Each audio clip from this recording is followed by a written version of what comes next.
Assalamualaikum warahmatullahi wabarakatuh. Perkenalkan, nama saya Muhammad Zaki Dinata dengan NPM 2359201102. Di video ini saya akan membuat tugas machine learning, yaitu feature engineering dan normalisasi. Di sini saya mengambil judul algoritma deteksi phishing. Langsung saja saya mulai. Di sel pertama ini saya mengimpor dataset dari Kaggle ke notebook menggunakan modul Kaggle Hub. Perintah Kaggle Hub dataset download ini akan mengunduh file dataset yang kita gunakan sepanjang proyek. Jika sel ini dijalankan, semua data tersimpan di informant dan siap dipakai untuk EDA, feature engineering, permodelan, seperti berikut. Setelah data berhasil diunduh, eh, kita bisa menyembunyikan sel ini agar tampilan notebook lebih rapi. Kemudian, pada tahap kedua ini, saya mengimpor beberapa library dasar yaitu NumPy dan Pandas. Kemudian saya menggunakan perintah OSWalk untuk menelusuri folder input di Kaggle dan menampilkan semua file dataset yang tersedia. Eh, langkah ini langkah ini penting untuk memastikan bahwa file yang kita butuhkan sudah berhasil diunduh dan dapat diakses sebelum kita lanjut membaca dan menganalisis datanya. Selanjutnya saya membuat dataset utama menggunakan perintah pdread CSV. Fungsi ini digunakan untuk membuat file CSV berisi kumpulan URL baik yang aman maupun yang berpotensi phishing. Kemudian disimpan dalam variabel data, phishing data, agar bisa dianalisis dan diproses lebih lanjut di tahap berikutnya, seperti feature engineering dan normalisasi. Setelah data set berhasil dimuat, langkah selanjutnya adalah menampilkan beberapa baris data untuk memastikan struktur dan isinya sudah benar.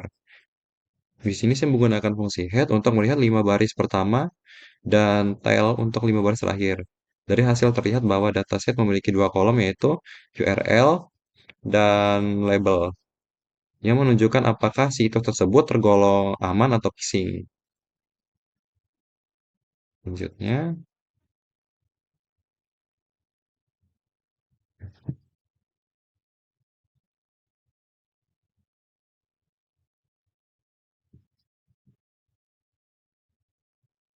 saya menggunakan fungsi phishing data info dan selanjutnya saya menggunakan fungsi phishing data info untuk melihat informasi struktur dataset. Dari hasil ini, kita dapat mengetahui eh, jumlah total nama kolom yang tersedia serta tipe datanya.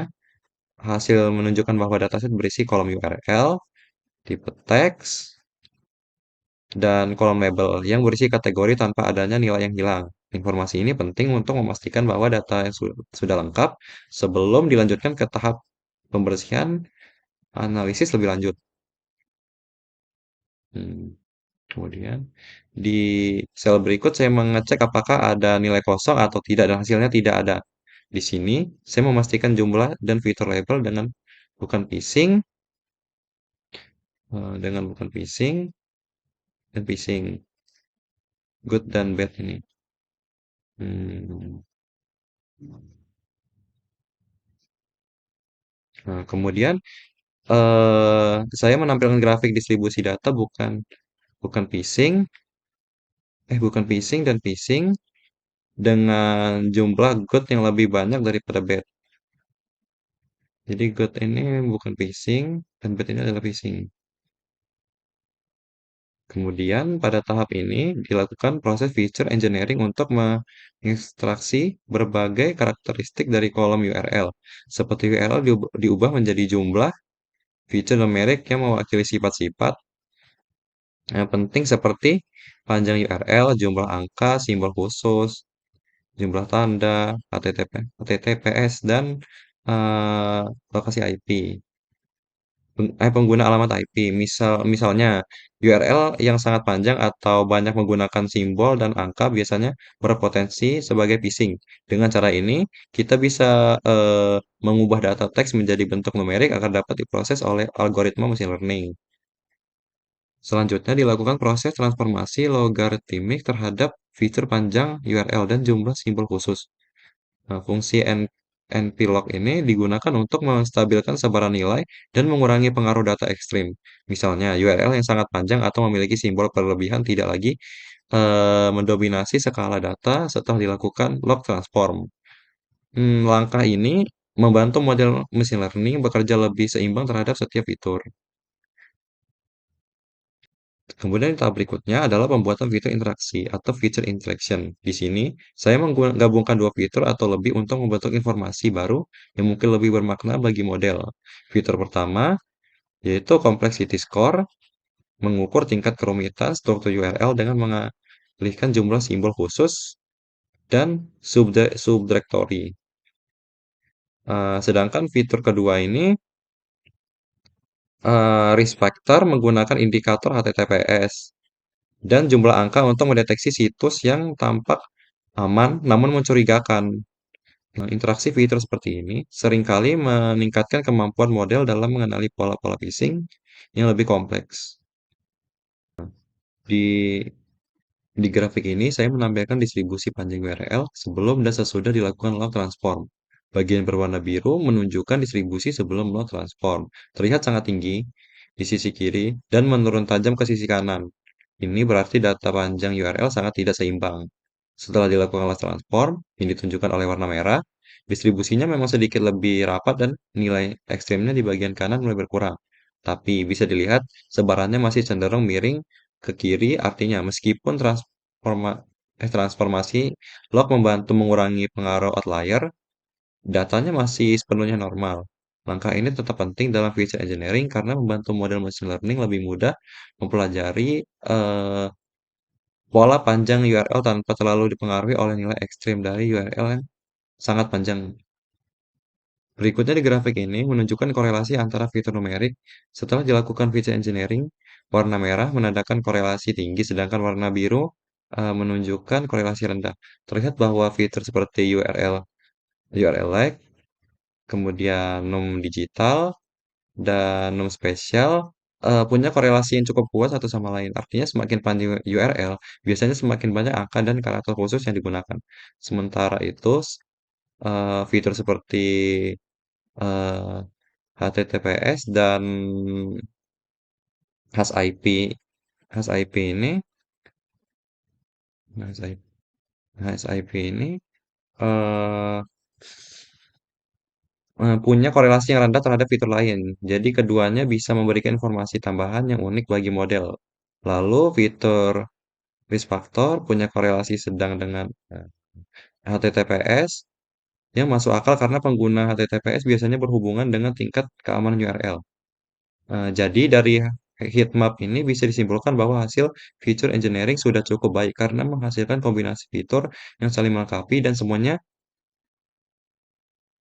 tidak semuanya saling bergantung. Ini adalah 5 sampel data dari hasil feature engineering sebelumnya. Lalu di tahap ini saya melakukan proses normalisasi data. Tujuannya supaya semua fitur numerik punya skala yang seimbang. Pertama, saya pilih fitur-fitur numerik yang akan dinormalisasikan seperti panjang URL, jumlah karakter spesial, jumlah digit, dan sebagainya. Lalu saya membuat visualisasi box plot sebelum dinormalisasikan untuk melihat sebaran data yang masih belum rata, beberapa itu punya rentan nilai yang berbeda. Setelah itu, saya gunakan standar scalar dari skitlearn untuk menerapkan metode Z-score standardization. Teknik ini mengubah setiap fitur supaya Z-score standarisasi. Teknik ini mengubah setiap fitur supaya punya rata-rata 0 dan standar deviasi 1. Terus yang terakhir saya tampilkan lagi box plot setelah normalisasi. Terlihat sebaran datanya sudah lebih seragam, artinya semua fitur sekarang berada pada skala yang sama, siap digunakan untuk model machine learning. Lalu selanjutnya, grafik ini memperlihatkan perbandingan distribusi data sebelum dan sesudah dinormalisasikan. Nah, di sisi kiri terlihat beberapa fitur seperti panjang URL dan jumlah karakter spesial memiliki nilai yang jauh lebih besar dibanding fitur lainnya. Ini menunjukkan skala datanya belum seimbang. Kemudian di sisi kanan ini, setelah saya terapkan normalisasi dengan metode Z-Core, semua fitur memiliki skala yang hampir sama. Nilai rata-ratanya sudah mendekati nol, dan penyebarannya jadi lebih seragam. Dengan cara ini, setiap fitur punya bobot yang seimbang saat digunakan oleh model machine learning untuk mendeteksi phishing. Mungkin sekian penjelasan dari saya. Salah kurangnya saya mohon maaf. Saya akhiri. Assalamualaikum warahmatullahi wabarakatuh.